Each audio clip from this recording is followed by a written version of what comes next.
Movie का star school के trip के बच्चों से होता है जो म्यूजियम में रखी गई ट्रेन को देखने आए थे। वहीं एक बच्चा ट्रेन के डोर को खोलता है जिसके अंदर ऐसे लग रहा था जैसे कोई लावा उठ रहा हो। फिर मूवी फ्लैशबैक में चली जाती है और दिखाया जाता है कैसे इन ट्रेन को यूज किया गया था। वहीं रेलवे स्टेशन को दिखाया जाता है जहाँ ट्रेन के अंदर एक कपल था और वहाँ और बहुत सारे लोग ट्रेन के अंदर सफर कर रहे थे। इन दोनों की बातों से लग रहा था कि वो ट्रेन के अंदर किसी मिशन के लिए आए हैं। फिर लो नाम का आदमी ट्रेन के ऊपर आकर अपने दूसरे साथियों को बुलाता है जो दरख्तों में छुपे हुए थे। ये सारे ट्रेन के ऊपर आते हैं और इनमें से कुछ ट्रेन के अंदर चले जाते हैं। ट्रेन के अंदर बैठे लोग अजीब किस्म की लैंग्वेज बोलते हैं जिसकी इनको समझ नहीं आती।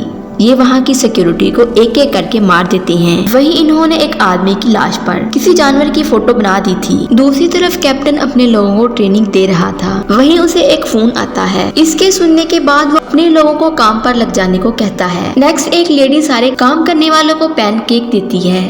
इसे लोग आंटी के नाम से जानते हैं। वो वहाँ युआन से भी कहती है कि मैं तुम लोगों के लिए भी केक लेके आई हूँ। वो इन्हें ये भी बताती है कि मैंने स्टेशन मास्टर को जल्दी में जाते हुए देखा है। मुझे लग रहा है कि वहाँ कोई गड़बड़ चल रही है। इतनी देर में ट्रेन आके वहाँ रुकती है। जब पुलिस वाले ट्रेन के अंदर देखते हैं वहाँ काफी लोग जख्मी थे। ये इनसे पूछते हैं कि ये किसने किया है, लेकिन इस बात का पता नहीं चलता। रात में कैप्टन उस आंटी के घर तलाशी लेने के लिए आता है जहाँ एक जापानी आदमी छुपा हुआ था। ये जापानी होने के साथ साथ एक अच्छा लड़ाईबाज भी था। यहाँ ये बात पता चलती है जापानीज एक पुल को गिराना चाहते हैं जबकि चाइनीज ऐसा नहीं चाहते। ये लोग बैठे बातें कर रहे होते हैं कि वहीं फिनचोन आ जाता है। सुबह एक मैडम अपनी फौज के साथ आकर कैप्टन से मिलती है। चाइनीज इन लोगों की जुबान को नहीं समझते। ये सारी फौज पुल की हिफाजत के लिए लाई गई थी। रात में जख्मी जापानीज इनसे कहता है कि मुझे जाने दो, अगर मैंने पुल को ना उड़ाया तो बहुत बड़ा नुकसान हो जाएगा। ये जापानीज रोने लगता है और कहता है कि मुझे मेरी माँ और मेरा घर याद आ रहा है। वहीं इसके पास खड़े सारे लोग इसे देखकर रोने लग जाते हैं। फिर सुबह मास्टर इसके साथी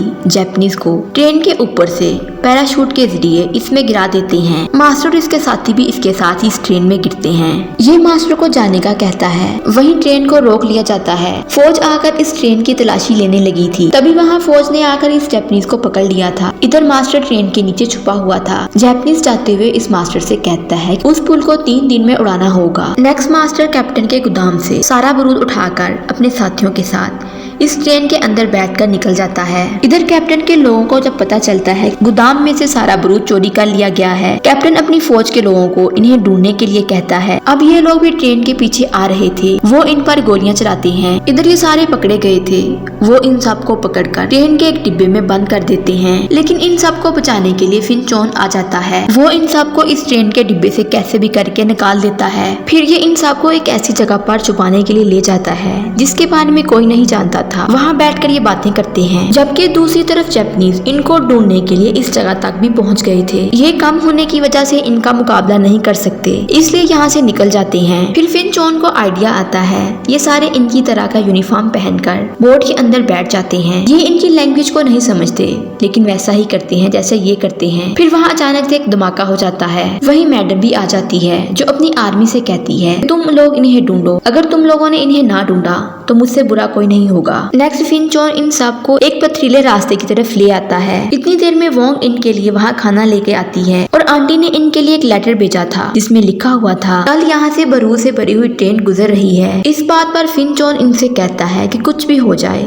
हमारे पास ये आखिरी मौका है। जबकि दूसरी तरफ कैप्टन आंटी को पकड़कर इससे पूछता है कि बताओ मास्टर और इसके साथी कहाँ हैं? तुम इनके बारे में जानती हो, बताओ वो कहाँ छुपे हुए हैं? जापानी आदमी और मास्टर अपने साथियों से कहते हैं कि हम कम हैं, वो लोग हमसे ज्यादा हैं तादाद में, हमें इनका मुकाबला करने के लिए और लोग चाहिए। वहीं रोजी जो मास्टर की बेटी थी वो इनसे कहती है कि मैं भी तुम लोगों के साथ जाऊंगी। रात में ये सारी अपनी प्लानिंग करते हैं। वहीं मास्टर इनसे कहता है अगर तुम में से कोई जाना चाहता है तो जा सकता है, बाद में मुझे कोई धोखा ना दे। लेकिन सब कहते हैं कि हम किसी की गुलामी नहीं करेंगे। आंटी इनको खाना खाने के लिए देती है और इनसे कहती है तुम लोगों ने जापानी लोगों से जंग जीतनी है। इनमें से एक आदमी जिसे सब बाई कहते थे वो अपनी स्टोरी बताता है इन लोगों ने मेरी बीवी को मार दिया जब वो दारू पी रही थी। इसके बाद मैंने दारू पीना छोड़ दिया और मैं इनसे अपनी बीवी का बदला लेना चाहता हूँ। जापानी आदमी जो इनके साथ मिलकर पुल को उड़ाने का प्लान बनाते हैं कि कैसे हमने पुल को उड़ाना है कि पहले हम ट्रेन के अंदर से बारूद वाले डिब्बे को ढूंढेंगे, इसके बाद हम अपनी चाल चलेंगे और पुल से पहले किसी भी सूरत ट्रेन रुकनी नहीं चाहिए। ट्रेन को हम पुल के बीच में रोकेंगे और इसके पिलर को बारूद से कवर कर देंगे। सुबह में ये सारे ऐसा ही करते हैं। ट्रेन के आने से पहले वहाँ खड़ी सिक्योरिटी को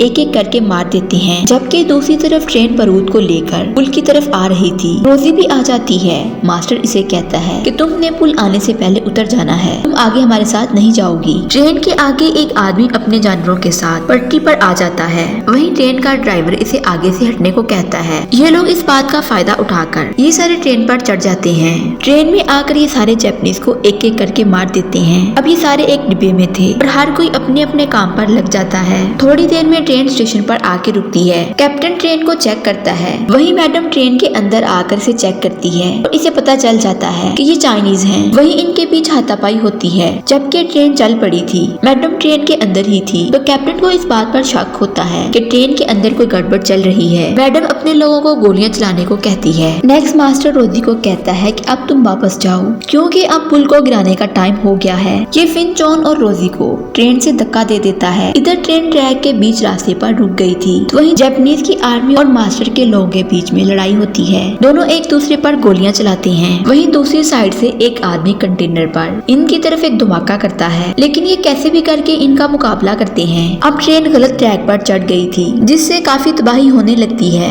अब ये बारूद से एक भरी हुई ट्रेन पुल के बीच पर ऐसे भी करके आ गई थी, जिसका मास्टर और जापानी आदमी ने प्लान बनाया था। एक आदमी जाकर इस बारूद को फिट करता है, जबकि आर्मी इन पर गोलियां बरसा रही थी। वहीं एक आदमी जाकर पिलर पर बारूद को बांध देता है, जिससे बहुत सारे धमाके होने लगते हैं, जिससे पुल तबाह हो जाता है। ऐसे बारूद से भरी ट्रेन का सफाया हो गया था और इसके अंदर कुछ लोग बच गए और कुछ लोग मारे गए थे। फिर मूवी प्रेजेंट में आती है, जहाँ दिखाया जाता है कि बच्चा ट्रेन के पास बैठा ये सब देख रहा था। फिर इस बच्चे का फादर इसे अपने साथ ले जाता है और यही मूवी एंड हो गई थी। वीडियो अच्छी लगे चैनल को लाइक, शेयर एंड सब्सक्राइब जरूर करें।